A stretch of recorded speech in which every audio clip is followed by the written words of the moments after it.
Hello viewers, welcome back to my channel. So we have read the circular flow of income in two sector economy. तो उसमें क्या हो रहा था, house hold ने अपने फैक्टर सर्विसेज दिए फर्म को एंड इन रिटर्न फर्म ने क्या प्रोड्यूस किया, गुड्स एंड सर्विसेज प्रोड्यूस किया. किसके लिए प्रोड्यूस किया? हाउस होल्ड के लिए प्रोड्यूस किया. तो यहाँ पे क्या हो रहा है, फैक्टर सर्विसेज हाउस होल्ड दे रहे हैं, उसके बदले में फर्म गुड्स और सर्विसेज प्रोड्यूस कर रही है. तो इसको हम बोलते हैं रियल फ्लो. मतलब कि वहां पे मनी का कोई इन्वॉल्वमेंट नहीं है, आपने फैक्टर सर्विसेज दी और आपको गुड्स और सर्विसेज मिल गए, राइट.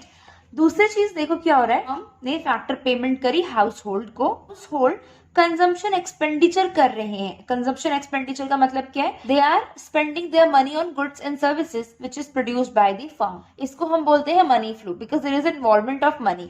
क्योंकि यहां से पैसा जा रहा है, मतलब फर्म ने इसको पे किया और इसने वो सारा पैसा फिर से खर्च कर दिया. अब हम real flow and money flow की डेफिनेशन देखते हैं. Real flow, it refers to the flow of factor services.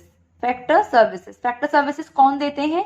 House hold देते हैं. देते किसको है? प्रोडक्शन यूनिट को, मतलब कि फर्म को देते हैं. गुड्स एंड सर्विसेज, मतलब सामने से अब क्या आ रहा है, गुड्स और सर्विसेज आ रही है. उसको कौन प्रोड्यूस कर रहा है? फर्म प्रोड्यूस कर रही है और देगी किसको? हाउस होल्ड को देगी. Real flow is also known as physical flow. Reason is factor services क्या करेंगे, फिजिकली फॉर्म में ही तो वो अपने फैक्टर सर्विसेज देंगे फर्म को, और गुड्स और सर्विसेज भी उनको फिजिकल फॉर्म में ही मिलेंगे. Of course services physical form में नहीं मिल सकती है because you can not see them, you can not touch them, but goods तो आपको फिजिकल फॉर्म में मिलेंगे.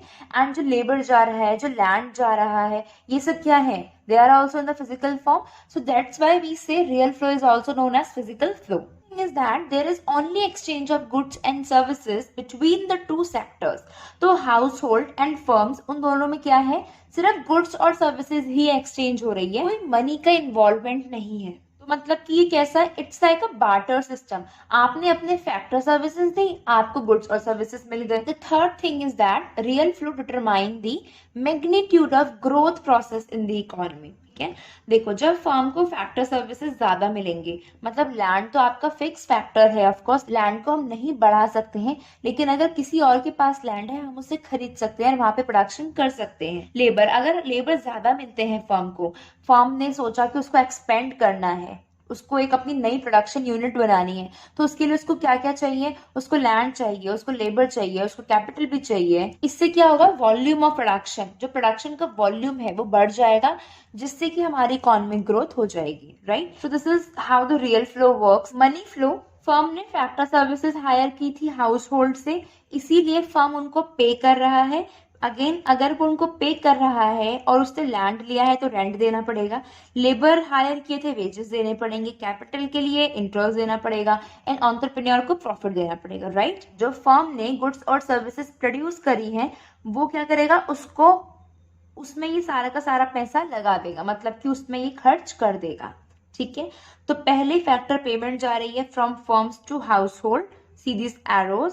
उसके बाद कंजम्पशन एक्सपेंडिचर के लिए हाउस होल्ड की तरफ से जा रहा है फर्म को.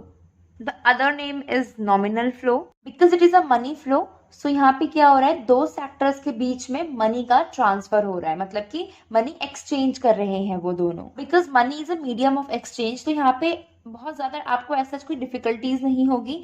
जो डिफिकल्टीज हमें बार्टर सिस्टम में होती थी वो हमें यहाँ पर नहीं होगी, बिकॉज यहाँ पे क्या है, there is an exchange of money. Real flow में क्या होता है, यहाँ पे गुड्स और सर्विसेज एक्सचेंज होती हैं, रियल फ्लो ये वाला है.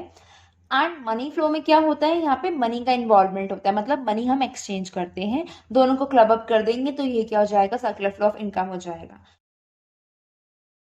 So leakages refers to the withdrawal of money from the circular flow of income. Let's suppose करो कि फर्म ने 50,000 रुपीज फैक्टर पेमेंट किया है एंड हाउस होल्ड सारा का सारा पैसा फिर वो कंजम्पशन पे खर्च कर देता है, मतलब वो 50,000 कंजम्पशन पे खर्च कर दिया, फर्म के पास वापस आ गए. लेकिन क्या हो अगर हाउस होल्ड ने सिर्फ 45,000 रुपीज ही खर्च किए और 5,000 रुपीज अपने पास सेव कर लिए, जो कि इकोनॉमी में मूव नहीं कर रहे हैं. अगर अब उसने सेव कर लिए हैं तो यहाँ से क्या हो गया, वो इनकम यहाँ से लीक हो चुकी है, मतलब अब वो इनकम इस सर्कुलर फ्लो ऑफ इनकम से पास नहीं करने वाली है. जो गुड्स और सर्विसेज फर्म ने अभी प्रोड्यूस करे, करंटली प्रोड्यूस हुए जो गुड्स और सर्विसेज हैं उसमें वो पैसा नहीं लगने वाला है. It reduces the flow of income. This is the house hold sector, this is firm, right. Firm ने इनको कितना का पेमेंट किया था, इनको 50,000 रुपीज पे किए थे, मतलब 50,000 रुपीज कलेक्टिवली बता रही हूँ, लैंड लेबर इन सब का अलग अलग नहीं बता रही हूँ, ठीक है। 5,000 रुपीज इन्होंने अपनी तिजोरी में सेव कर दिया, विच मीन्स इनके पास अब खर्च करने के लिए कितने रुपए बचे, सिर्फ 45,000 रुपीज बचे। तो अब फर्म के पास कितना पैसा आ रहा है, सिर्फ 45,000 रुपीज आ रहा है फर्म के पास। तो ये 5,000 रुपए तो सर्कुलर फ्लो ऑफ इनकम से हट गए।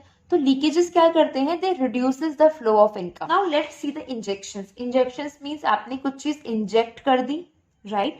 सो as the name suggests, it refers to the introduction of income in the circular flow of income।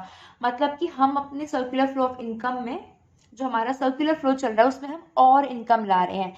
और इनकम कैसे ला रहे हैं, जब हम एक्सटर्नल सोर्सेज, जब हम बाहर से, जैसे कि हमारे फाइनेंशियल इंस्टीट्यूशंस होते हैं, हमारे बैंक्स होते हैं, जब हम वहां से पैसा ला रहे हैं। फर्म ने लेट सपोज कर लो 10,000 रुपीज एक्सपेंशन के लिए बोरो किए हैं। अगर ये 10,000 रुपए बोरो कर रहे हैं एक्सपेंशन के लिए, तो इसको लैंड भी चाहिए, लेबर भी चाहिए, कैपिटल भी चाहिए, राइट। अगर इसको ये सब चाहिए तो इन सब चीजों को वो हायर करेगी, और अगर वो इन सब चीजों को हायर करती है तो इनकी इनकम और बढ़ जाएगी। When we are introducing money into the circular flow, it adds to their income। तो यहाँ पे सबकी इनकम बढ़ेगी, अब यहाँ पे प्रॉफिट भी होगा। So injection increases the flow of income।